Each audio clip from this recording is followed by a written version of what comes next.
Hi and welcome to another video in my Photoshop Essential Skills series.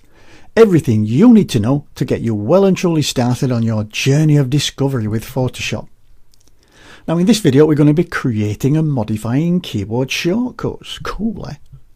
Now don't forget, if you're a fan of the printed page, there is a free ebook to accompany the video. Just click on the link in the More section under the video to download it. Okay, let's dig in.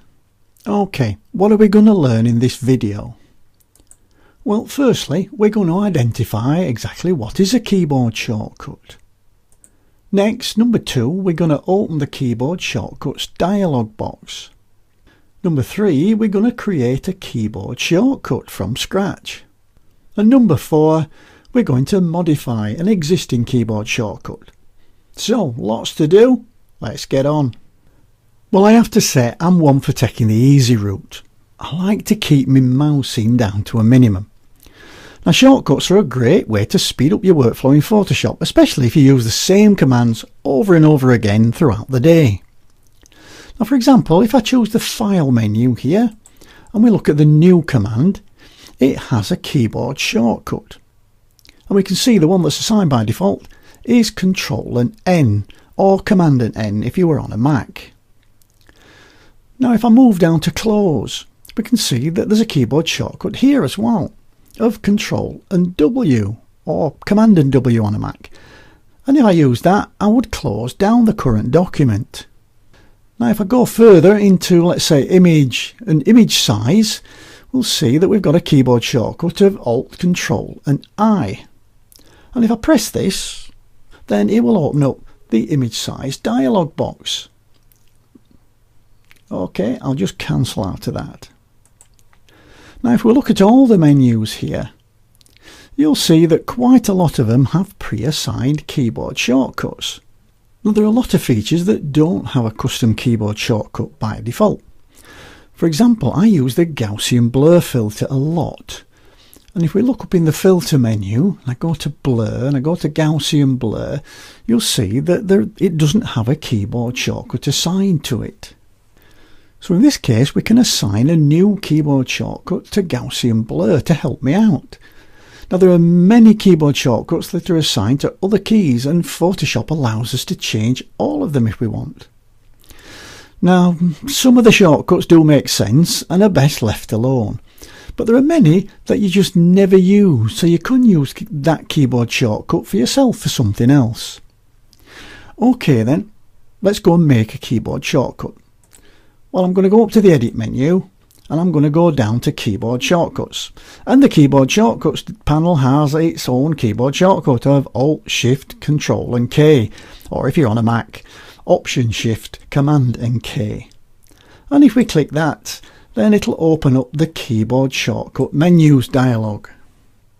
Now in the Shortcuts 4 drop down, we can actually change the keyboard shortcuts not only for application menus, which are these things at the top here, but for the panel menus and the tools. But just for this one, we'll change the application menus.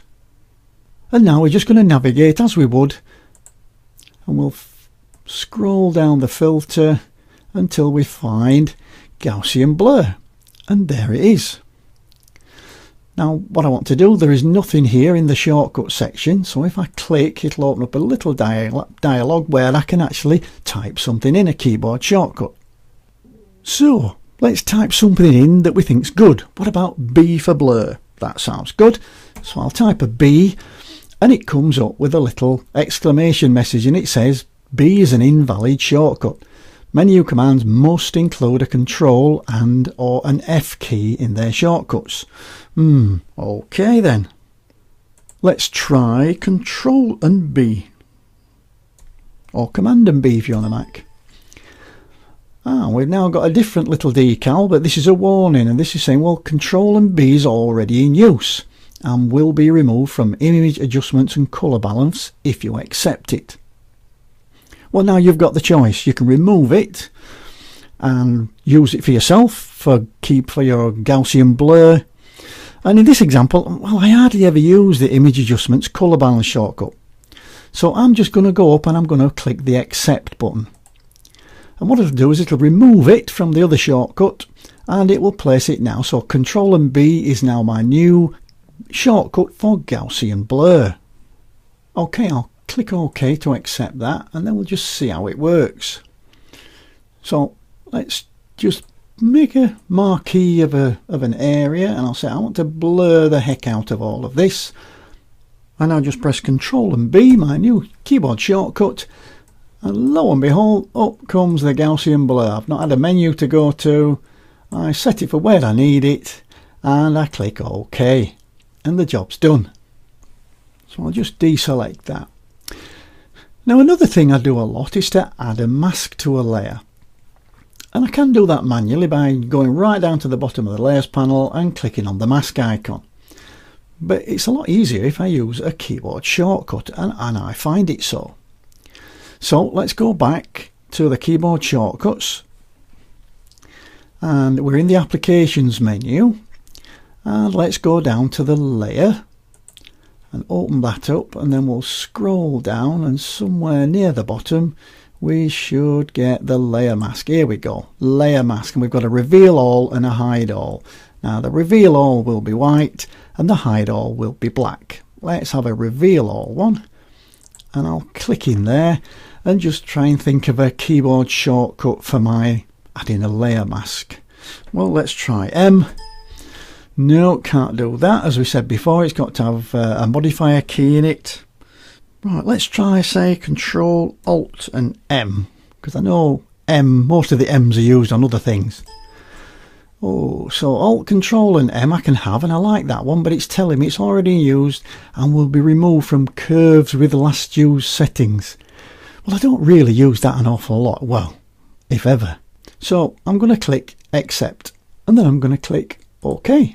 Okay, let's try out my brand new keyboard shortcut. Let's say I was going to do some masking and I wanted to put a mask on this layer. I can hold Control, Alt and M, and there it is, straight away. Is that not cool or what? Now you may want a different set of shortcuts for different jobs, so you can save out a set including any that you've changed.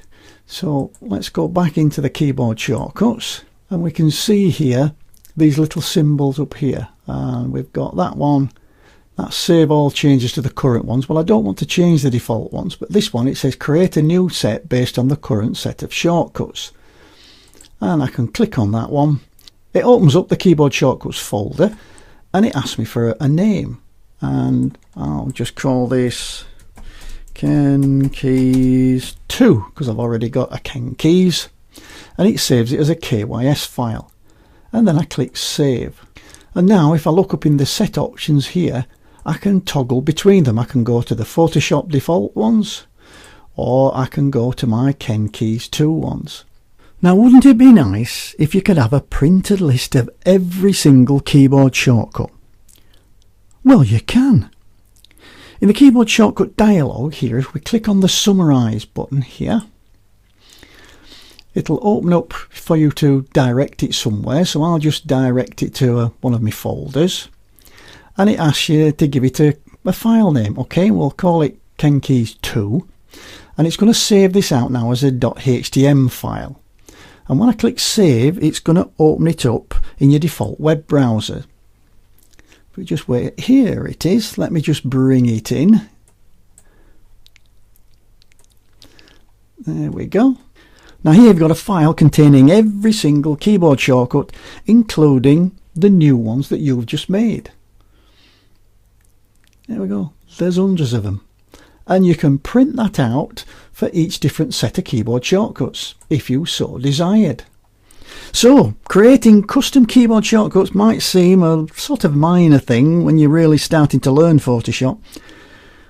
But as you become more advanced, you're really going to want to access your tools and menu items more quickly, and customizing your shortcuts is one of the most productive ways to do that. Well, that's it for this video. I do hope you liked it. If you did, please give me a thumbs up or leave a comment under the video, or share it with a friend or two. Don't forget to check out the More area under the video for the link to any download files or free ebooks. And please click on the subscribe button so when I upload a new video, you are the first to know. I'll see you in the next video. Bye for now.